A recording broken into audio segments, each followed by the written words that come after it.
స్వామి వివేకానంద బోధనలు సమాజానికి మార్గనిర్దేశం చేస్తూ యువతలో ఆత్మగౌరవాన్ని సామాజిక బాధ్యతను పెంపొందిస్తున్నందున వాటిని స్ఫూర్తిగా తీసుకోవాలని ప్రవాస ఆంధ్రుడు కె సత్యనారాయణ పేర్కొన్నారు. రమణయ్యపేటలో ఆడబాల ట్రస్ట్ ఆధ్వర్యంలో స్వామి వివేకానంద 163వ జయంతి ఘనంగా జరిగింది. ఈ సందర్భంగా ఆయన మాట్లాడుతూ మన భారతదేశ ఖ్యాతిని సంప్రదాయాలను ప్రపంచవ్యాప్తంగా చాటి చెప్పిన గొప్ప వ్యక్తి స్వామి వివేకానంద అని అన్నారు. ఆర్మీ విశ్రాంతి ఉద్యోగి ఎస్ శ్రీ నగేష్ మాట్లాడుతూ తన గురువైన రామకృష్ణ పరమహంస పేరు మీద రామకృష్ణ మిషన్, రామకృష్ణ మఠాలను స్థాపించి ఎందరో విజ్ఞానవంతులను సమాజ సేవకు అంకితం చేశారన్నారు. ఆయన బోధనలు ఆత్మవిశ్వాసం, మానవతా సేవ, సార్వత్రిక సమన్వయం, వ్యక్తిత్వ వికాసంపై దృష్టి సారిస్తాయని శ్రీ నగేష్ తెలిపారు. ఈ సందర్భంగా మహిళలకు ముగ్గుల పోటీలు నిర్వహించి విజేతలకు బహుమతులు అందజేశారు. అనంతరం పేదలకు భోజన ప్యాకెట్లు పంపిణీ చేశారు. ఈ కార్యక్రమంలో అడబాల రత్నప్రసాద్, నిమ్మకెల వెంకటేశ్వరరావు, చింతపల్లి సుబ్బారావు, ప్రసాద్ నాయుడు, పార్థసారథి, బుద్ధరా సత్యనారాయణరాజు, శ్రీలక్ష్మి, విజయలక్ష్మి తదితరులు పాల్గొన్నారు. ఆయన అన్నారు, ప్రతి ఒక్కరు యుఎస్లో అంటే డియర్ లేడీస్ అండ్ జెంటిల్మెన్ అని చెప్తారు, కానీ ఆయన brothers and sisters of America అన్నారు.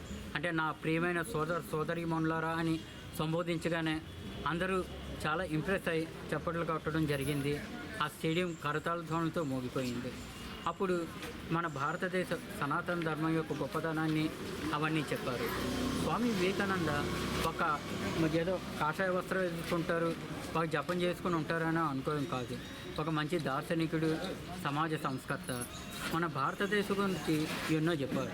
ఆయన మన సమాజంలో మూఢనమ్మకాలు, పేదరికం, అలా కులమత తారతమ్యాలు అన్నీ తొలగిపోయి మన మంచి భారతదేశాన్ని నిర్మించాలని ఆయన ఎన్నో కలలు కన్నారు. నా సందేశం ఏంటంటే మనందరం కూడా స్వామి వివేకానంద జీవితాన్ని స్ఫూర్తివంతంగా తీసుకొని మన జాతి నిర్మాణానికి, మన దేశానికి అభివృద్ధి చేయడానికి మన శక్తియుక్తులను కేటాయిస్తారని ఆశిస్తూ సెలవు తీసుకుంటాం. గీత, ఖురాను, బైబిల్ అలాగనమాట వరుసగా అన్నీ పెట్టారనమాట. అయితే మంది మధ్యలో ఎక్కడో ఉంది. ఈయన మాట్లాడుతుంటే ఆయన చెప్పినట్టు ఈ బ్రదర్స్ అండ్ సిస్టర్స్ అని ఆయన అడ్రస్ చేశారు. లేడీస్ అండ్ జెంటిల్మెన్ అనుకుంటా బ్రదర్స్ అండ్ సిస్టర్స్, సోదరీమణులారా అనేటప్పటికీ వాళ్ళందరూ లేచి తప్పట్లు కొట్టడం 10 నిమిషాల దాకా తప్పట్లు కొడుతూనే ఉన్నారు.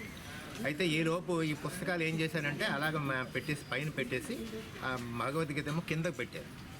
కిందకి పెట్టినప్పుడు ఆయన చెప్పారనమాట, అన్ని మతాలకి మూలం పునాది మన భగవద్గీత అని చెప్పాడు ఆయన. అందరూ లేచి తప్పళ్ళు కొట్టారు, అంటే నోరు ఎలబెట్టారనమాట, తప్పళ్ళు కొట్టారు. అటువంటి మహానుభావుడు. నాకు ఒక 100 మంది యువకులను ఇవ్వండి, నేను దేశాన్ని అభివృద్ధి చేస్తానన్న మహానుభావుడు. అతనికి 100 మంది కాదు 10 మంది కూడా దొరకలేదు. ఆయన ఒక్కడే అలా పాపం 39వ సంవత్సరంలో ఆయన చనిపోవడం జరిగింది. ఆయన రిప్లేస్మెంట్ అంటే ఆయనకి అటువంటి మనిషి మళ్ళీ ఎంత మటుకు మనకి రాలేదని. సత్యనారాయణ గారు స్వామి వివేకానందుడు బోధన స్ఫూర్తిగా ఎన్నో సేవా కార్యక్రమాలు చేస్తున్నారు. అందులో భాగంగా ఈరోజు మరి స్థానిక మహిళలందరూ కూడా వారు ముగ్గుల పోటీలు నిర్వహించి బహుమతులు అందజేయడం జరుగుతుంది.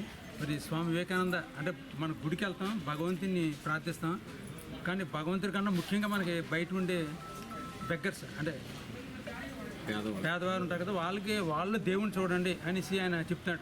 అంటే భగవంతుడి కన్నా ఎక్కువగా పేదవారిని చూడండి, ఎవరైతే పేద ఉంటే వారిని భగవంతుల్లో చూడండి అని చెప్తుంటారు.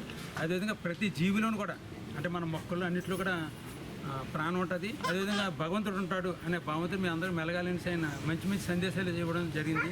ఆ స్ఫూర్తితో వేళ మహాత్మా గాంధీ కానీ వీళ్ళందరూ కూడా స్ఫూర్తి ఎవరంటే స్వామి వివేకానంద అంతటి గొప్ప వ్యక్తి. ఈరోజు మనం జయంతి జరుపుకుంటున్నాం. మేము అందరూ కూడా సంక్రాంతి శుభాకాంక్షలు తెలియపరుస్తూ ప్రైజ్ డిస్ట్రిబ్యూషన్ చేస్తారు. మీరు అందరూ కూడా సిద్ధంగా ఫస్ట్ ప్రైజ్ ఎవరికి వద్దంటే ఆతృతగా ఉన్నారు.